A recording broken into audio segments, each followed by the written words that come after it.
Hello everyone, मैं हूं आपका दोस्त विश्वजीत और आज हम फिर से रिलेशंस को प्यार करने वाले हैं। रिलेशंस लेक्चर 1 में हम कार्टेशियन प्रोडक्ट ऑफ सेट्स को डिस्कस किए थे, फिर उससे रिलेटेड हमने क्वेश्चंस को भी सॉल्व किया था। अब हम आगे कंटिन्यू करेंगे। अब हम समझते हैं कि रिलेशंस क्या है। तो रिलेशंस भी ऑर्डर्ड पेयर्स का सेट है। जिस प्रकार एक कार्टेशियन प्रोडक्ट भी, सपोज एक सेट ए है और एक सेट बी है, तो लेक्चर 1 में हमने पढ़ा था कार्टेशियन प्रोडक्ट। तो Cartesian product A, Cartesian product B भी क्या होता था? ऑर्डर्ड पेयर्स का सेट होता था। उसी प्रकार रिलेशंस भी ऑर्डर्ड पेयर्स का सेट है, लेकिन यहाँ पे जो ऑर्डर्ड पेयर्स के एलिमेंट्स आएंगे वो एक दूसरे के साथ रिलेशन में होगा। तो रिलेशंस दो सेट्स के बीच डिफाइन किया जाता है। रिलेशंस को हम दो सेट्स के बीच डिफाइन करते हैं। आप ऐसे समझ सकते हो जैसे आपके पिताश्री और आपके माताश्री के बीच एक रिलेशन है, तो रिलेशन को हम दो सेट्स के बीच डिफाइन करते हैं। तो हम डायग्राम से समझते हैं। हमने एक सेट ए ले लिया और एक सेट बी ले लिया। सेट ए का एलिमेंट है महेंद्र सिंह धोनी, विराट कोहली, युवराज सिंह, रोहित शर्मा, केएल राहुल। और एक सेट बी हमने ले लिया जिसके एलिमेंट्स है प्रिया, रितिका, हेजल, अनुष्का, साक्षी। ठीक है। तो रिलेशंस को जनरली हम कैपिटल आर से डिनोट करते हैं। आप कोई भी कैपिटल लेटर से डिनोट कर सकते हो। जनरली कैपिटल आर से रिलेशंस को डिनोट किया जाता है, रिप्रेजेंट किया जाता है। तो यहाँ पे अब जो है रिलेशन को हम, रिलेशन दो सेट्स के बीच डिफाइन होता है, तो रिलेशंस को हम सेट ए से सेट बी में भी डिफाइन कर सकते हैं, सेट बी से सेट ए में भी डिफाइन कर सकते हैं। जैसे हमने आप कहा था कि आपके पिताश्री और आपके माताश्री के बीच एक रिलेशन है, तो वो रिलेशन क्या है? पति पत्नी का भी रिलेशन है, पत्नी पति का भी रिलेशन है। तो रिलेशन को हम सेट ए से सेट बी में भी डिफाइन कर सकते हैं, बी से ए में भी डिफाइन कर सकते हैं। ठीक है। तो अगर सपोज एक रिलेशन आर है, सपोज यहाँ पे एक रिलेशन आर डिफाइन किया गया है, वो भी क्या? From set A to set B. तो हम लिखेंगे कैसे? तो हम लिखेंगे ऐसे, relation R such that it is defined from set A to set B.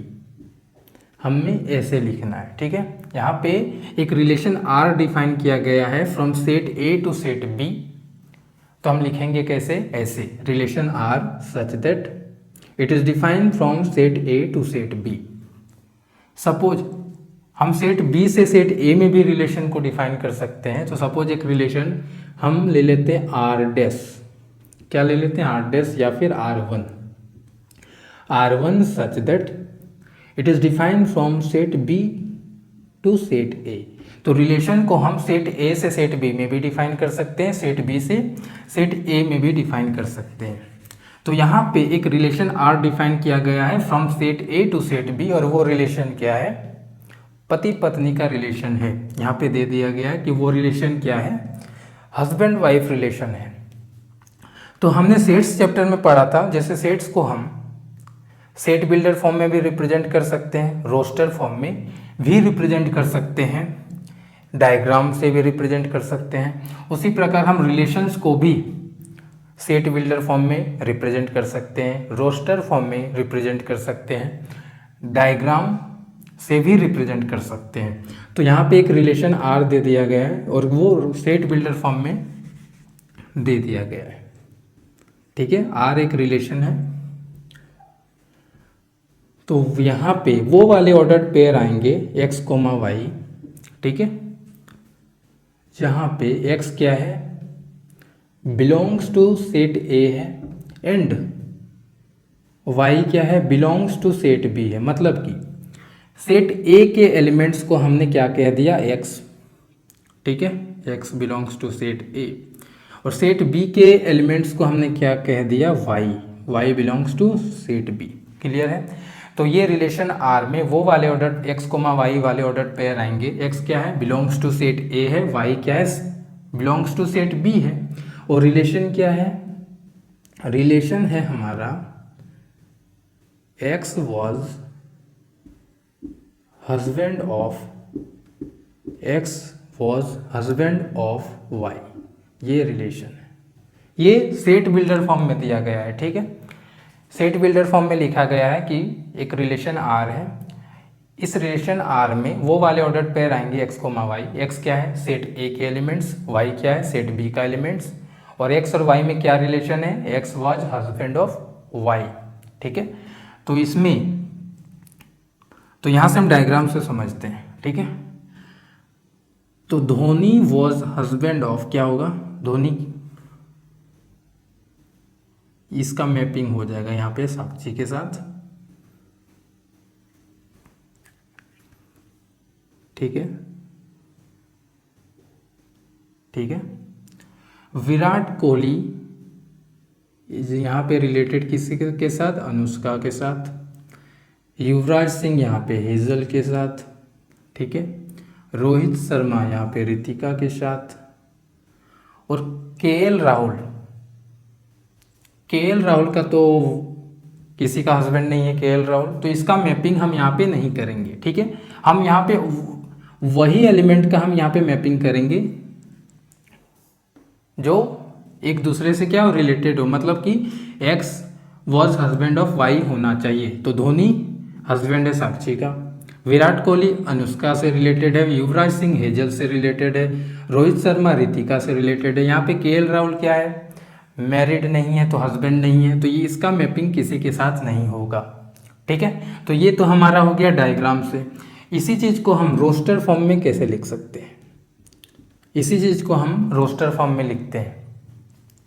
First हमारा ऑर्डर पेयर क्या आ सकता है, धोनी और साक्षी, ठीक है, धोनी साक्षी, ठीक है। दूसरा ऑर्डर पेयर क्या हो जाएगा, विराट कोहली अनुष्का। हम सिंपली विराट कोहली से हम वी से डिनोट कर देते हैं, और अनुष्का, ठीक है। युवराज सिंह और हेजल, तो यहाँ से युवराज सिंह और हेजल, ठीक है। और फिर रोहित शर्मा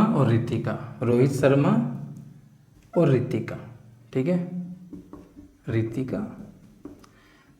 तो इस रिलेशन आर में ये 4 ऑर्डर पेयर आएंगे, ठीक है, क्लियर है। तो ये हमारा हो गया सेट बिल्डर फॉर्म में दिया गया था, हमने डायग्राम से समझा, फिर ये हमारा रोस्टर फॉर्म हो गया, ठीक है।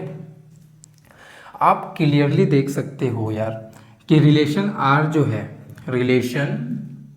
जो है ये हमारा सबसेट होगा एक कार्टेशियन प्रोडक्ट बी का। आप क्लियरली देख सकते हो, यहाँ पे एक रिलेशन डिफाइन किया गया है R, it is defined from set A to set B. तो ये जो रिलेशन आर होगा ये सबसेट होगा ए कार्टेशियन प्रोडक्ट बी का। ए कार्टेशियन प्रोडक्ट बी लेक्चर 1 में हमने डिस्कस किया था, ठीक है। तो अगर हम ए कार्टेशियन प्रोडक्ट बी करेंगे तो क्या होगा, धोनी का इन 5 के साथ हमने एक ऑर्डर पेयर बनाना है, फिर विराट कोहली का इन 5 के साथ एक ऑर्डर पेयर बनाना है, युवराज सिंह का भी इन 5 के साथ एक ऑर्डर पेयर बनाना है। तो वैसे एक कार्टेशियन प्रोडक्ट बी में आएंगे।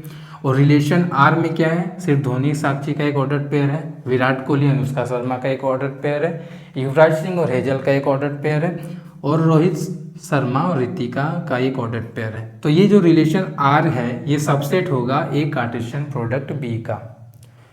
तो ये आप नोट कर सकते हो कि अगर कोई भी रिलेशन आर डिफाइन किया गया है from set A to set B, तो रिलेशन आर जो होगा ये होगा सबसेट होगा ए कार्टेशियन प्रोडक्ट बी का, ठीक है। ये आप नोट कर सकते हो, क्लियर है। अब हम आगे चलते हैं। क्या था कि अगर एक रिलेशन आर डिफाइन किया गया है from set A to set B, तो रिलेशन आर जो होगा ये हमारा सबसेट होगा ए कार्टेशियन प्रोडक्ट बी का। ये तो हमारा एक पॉइंट निकल करके आया है। दूसरा पॉइंट क्या है कि कितने total number of relation define किया जा सकता है from set A to set B, ठीक है। तो तो देखो यार, रिलेशन आर जो है ये सबसेट होगा ए कार्टेशियन प्रोडक्ट बी का। तो हम यहाँ से बोल सकते हैं कि ए कार्टेशियन प्रोडक्ट बी का जितने भी टोटल नंबर ऑफ सबसेट्स होंगे वो सारे रिलेशन होगा from set A to set B. ठीक है, तो total number of relations from set A to set B क्या होगा? Total number of relations from set A to set B कितने डिफाइन किए जा सकते हैं? जितने टोटल नंबर ऑफ सबसेट्स होंगे ए कार्टेशियन प्रोडक्ट बी का। और कितने सबसेट्स होंगे ए कार्टेशियन प्रोडक्ट बी का? सेट्स चैप्टर में आपने पढ़ा होगा, अगर एक सेट ए है, ठीक है, और सपोज सेट ए में n एलिमेंट्स है, ठीक है, सेट ए में क्या है? n एलिमेंट्स है, ठीक है, तो टोटल नंबर ऑफ सबसेट्स क्या हो जाएगा? 2 to the power of n। ठीक है, अगर एक सेट ए है, सेट ए में n डिस्टिंक्ट एलिमेंट्स हैं, तो 2 raised to the power of n इतने क्या होंगे? टोटल नंबर ऑफ सबसेट्स होंगे। तो उसी प्रकार ए कार्टेशियन प्रोडक्ट बी का कितना होगा टोटल नंबर ऑफ सबसेट? ये हमारा होगा 2 to the power of na into n B, क्योंकि na इंटू एन बी क्या होता है? na इंटू एन बी क्या होता है? हमने लेक्चर 1 में कहा था na इंटू एन बी क्या होता है? Total number of distinct elements क्या है? na into n B total number of elements in A Cartesian product B.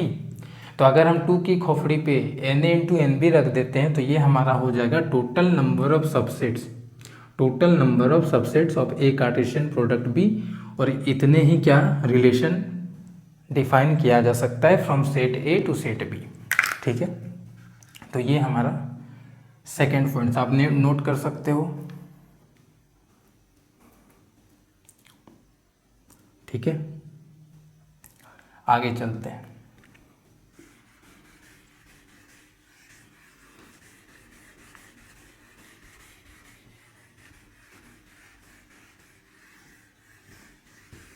आगे हम चलते हैं डोमेन, रेंज एंड को डोमेन ऑफ अ रिलेशन। क्या है? डोमेन, रेंज एंड को डोमेन। डोमेन, रेंज एंड को domain of relation, domain and range and को डोमेन ऑफ अ रिलेशन क्या होता है ये हम समझते हैं। ठीक है, सपोज हमने एक रिलेशन आर ले लिया। सपोज आपके पास गिवन एक रिलेशन आर दे दिया गया है। ठीक है, क्या दे दिया गया है? 1, A, 2, B, 3, C। ठीक है, सपोज हमारे पास एक रिलेशन आर दे दिया गया है। ठीक है, एलिमेंट्स क्या है?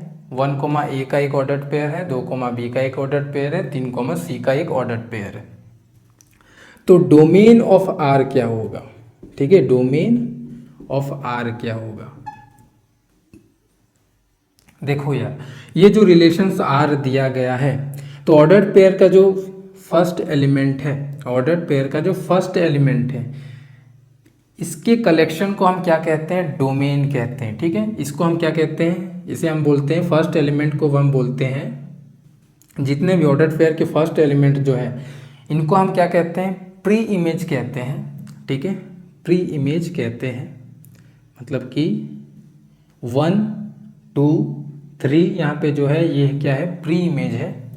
और A, B, C क्या है? इमेज है। ठीक है, तो डोमेन ऑफ आर क्या हो जाएगा? ये हो जाएगा कलेक्शन ऑफ क्या? ये फर्स्ट वाला एलिमेंट 1, 2, 3 इसका सेट 1, 2, 3। ठीक है, डोमेन ऑफ आर क्या होगा? 1, 2, 3 ये सेट। ठीक है, रेंज हमारा क्या होगा? रेंज हमारा होगा ये ऑर्डर्ड पेयर का सेकेंड वाले एलिमेंट का सेट, मतलब कि A, B, C। ठीक है, डोमेन हमारा क्या होगा? अगर एक रिलेशन R दिया गया है तो ये ऑर्डर्ड पेयर का फर्स्ट वाले एलिमेंट का कलेक्शन को हम क्या कहेंगे, डोमेन, और सेकेंड वाले एलिमेंट के कलेक्शन को हम क्या कहेंगे, रेंज। ठीक है, अब हम और एक एग्जाम्पल लेते हैं, उसके बाद को डोमेन को समझते हैं। ठीक है,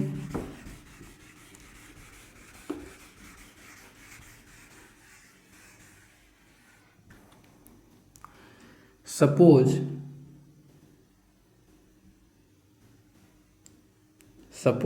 एक सेट ए है, फिगर से हम समझते हैं। ठीक है, आसानी होगा। सपोज एक सेट ए है, सपोज एक सेट ए है और एक सेट बी है। ठीक है, सपोज एक सेट ए है और एक सेट बी है। सेट ए के एलिमेंट्स क्या क्या है, 1 2 3 4 5 6, और सेट बी का एलिमेंट है A B C D E F.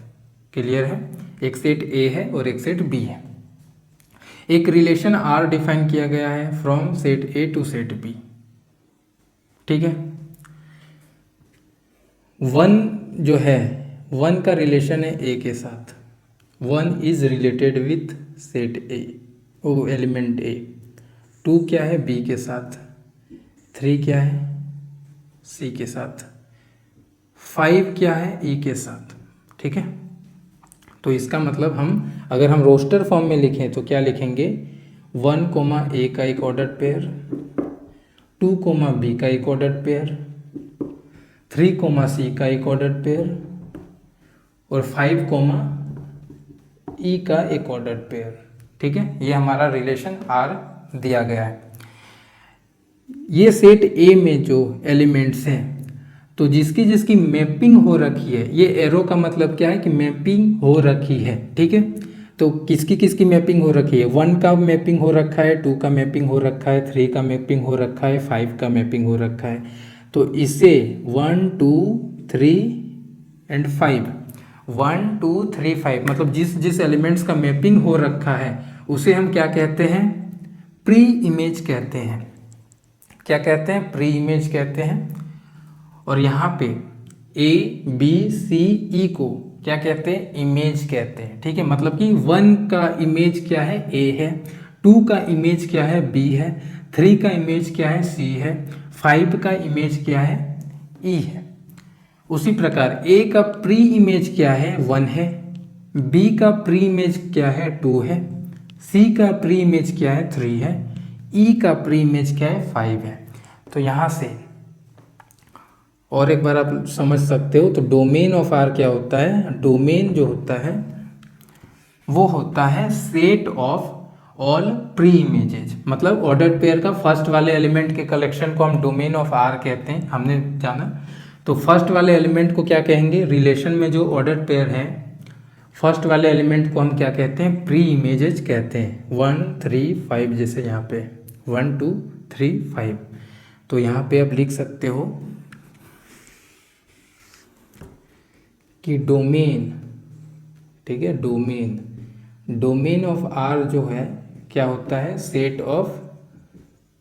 Of pre images होता है, प्री इमेजेज। ठीक है, और रेंज क्या होता है, रेंज होता है set of all images. Images क्या है, ये वाला ए बी सी ई। ठीक है, कोडोमेन क्या है, कोडोमेन क्या है, कोडोमेन ऑफ आर ये क्या है। तो देखो यार, अगर कोई रिलेशन आर डिफाइन किया गया है from set A to set B, तो कोडोमेन ऑफ आर क्या हो जाएगा, पूरा सेट बी। क्लियर है, अगर कोई रिलेशन आर डिफाइन किया गया है from set A to set B, तो कोडोमेन ऑफ रिलेशन आर क्या हो जाएगा, पूरा सेट बी।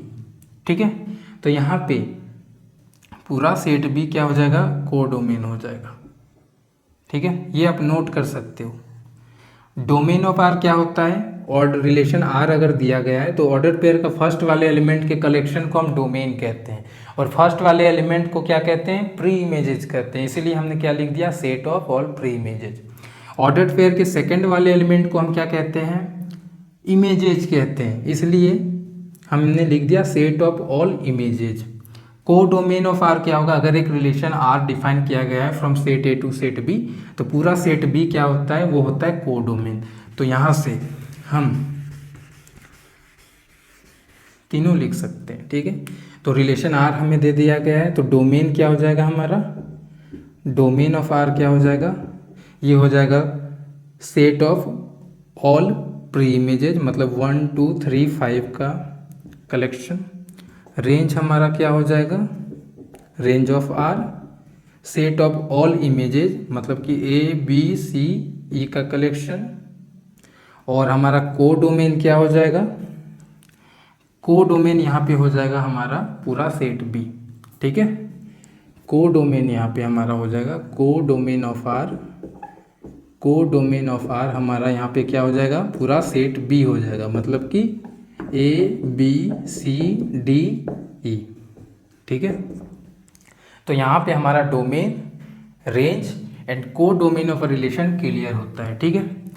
हम नेक्स्ट वीडियो में हम क्या करेंगे, आज का लेक्चर में हम जितने टॉपिक्स को टच करेंगे इससे रिलेटेड क्वेश्चंस को हम सॉल्व करेंगे, ठीक है। वहाँ पे हम और अच्छे से समझ लेंगे, ठीक है। नेक्स्ट टॉपिक में हम चलते हैं कि इन्वर्स रिलेशन क्या होता है। इन्वर्स रिलेशन बहुत आसान है। सपोज एक रिलेशन आर डिफाइन किया गया है, सपोज एक रिलेशन आर डिफाइन किया गया है from set A to set B, तो इन्वर्स रिलेशन को हम ऐसे रिप्रेजेंट करते हैं, ठीक है। इन्वर्स रिलेशन को हम ऐसे रिप्रेजेंट करेंगे, ठीक है। तो इन्वर्स रिलेशन क्या होगा, हम एग्जाम्पल से समझते हैं, ठीक है, ज़्यादा आसानी होगी। हम एक रिलेशन सपोज आर है, एक रिलेशन आर दे दिया गया है 1 ए 2 बी 3 सी 4 डी, एक रिलेशन आर दे दिया गया है, ठीक है। एक रिलेशन आर दे दिया गया है, ऑर्डर पेयर क्या है 1 ए 2 बी 3 सी 4 डी, ठीक है। तो आर इन्वर्स क्या होगा, आर इन्वर्स क्या होगा, ठीक है। आर इन्वर्स क्या होगा, तो आर इन्वर्स क्या होता है, हम क्या करेंगे, ऑर्डर्ड पेयर्स के एलिमेंट्स को इंटरचेंज कर देंगे, ठीक है। जिस प्रकार ए कार्टेशियन प्रोडक्ट बी अगर हमें दे दिया जाता था, तो बी कार्टेशियन प्रोडक्ट ए हम कैसे फाइंड करते थे, ऑर्डर्ड पेयर्स के एलिमेंट्स को इंटरचेंज कर देते थे। उसी प्रकार अगर एक रिलेशन आर दे दिया गया है, तो आर इन्वर्स क्या होगा, आर इन्वर्स में हम क्या करेंगे, तो यहाँ पे नोट कर सकते हो, R inverse can be obtained from, R inverse can be obtained from relation R, R inverse can be obtained from relation R by interchanging the components, by interchanging the components in ordered pairs in relation R, ठीक है। मतलब कि relation R में जो ordered pair है इसके elements को हम इंटरचेंज कर देंगे, तो आर इन्वर्स हमारा क्या हो जाएगा, फाइंड हो जाएगा। यानी कि हमारा आर इन्वर्स हो जाएगा, यहाँ पे 1 ए है तो हम a 1 का ऑर्डर्ड पेयर बना देंगे, 2 बी है तो b 2 का ऑर्डर्ड पेयर बना देंगे, 3 सी है तो c 3 का ऑर्डर्ड पेयर बना देंगे, 4 डी है तो d 4 का ऑर्डर्ड पेयर बना देंगे। ये हमारा रिलेशन आर था, ये हमारा आर इन्वर्स है, ठीक है, ठीक है, क्लियर है। तो यहाँ से आप एक चीज नोट कर सकते हो, आर इन्वर्स हमारा क्या फाइंड हुआ था, इंटरचेंज कर देंगे,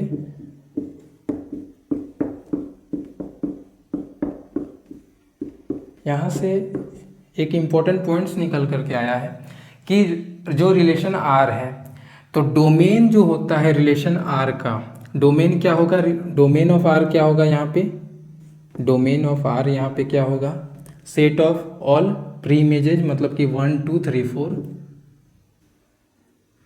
1 2 3 4, और रेंज हमारा क्या हो जाएगा, range of relation R, range हमारा क्या हो जाएगा, सेट ऑफ ऑल इमेजेज मतलब ए बी सी डी, आप देख सकते हो जो आर इनवर्स हमने फाइंड किया है, तो जो डोमेन ऑफ आर था वो हमारा वो बन गया है अब रेंज ऑफ आर इनवर्स यहाँ पे। ठीक है, यहाँ से देखो, यहाँ से डोमेन ऑफ आर इनवर्स क्या निकल करके आएगा, ए बी सी डी जो था रेंज ऑफ आर। ठीक है, उल्टा हो गया, मतलब कि डोमेन ऑफ आर इनवर्स अब क्या हो जाएगा, रेंज ऑफ आर हो जाएगा, और रेंज ऑफ आर इनवर्स क्या हो जाएगा, डोमेन ऑफ आर हो जाएगा। तो अगर क्वेश्चन में डोमेन ऑफ आर दे दिया गया है, आपको फाइंड करना, और क्या करना है, रेंज ऑफ आर दे दिया गया है, आपको फाइंड करना है domain of are inverse, range of are inverse. तो क्या करेंगे, डोमेन ऑफ आर इनवर्स हो जाएगा जो रेंज था रिलेशन आर का, और रेंज ऑफ आर इनवर्स क्या हो जाएगा, जो डोमेन था रिलेशन आर। तो आज के लिए बस इतना ही। आज हमने जितने भी टॉपिक्स को टच किया है, इससे रिलेटेड क्वेश्चंस को हम सॉल्व करेंगे नेक्स्ट वीडियो में, क्योंकि अभी अगर हम क्वेश्चंस को सॉल्व करेंगे तो वीडियो लंबी हो जाएगी। तो bye bye and take care.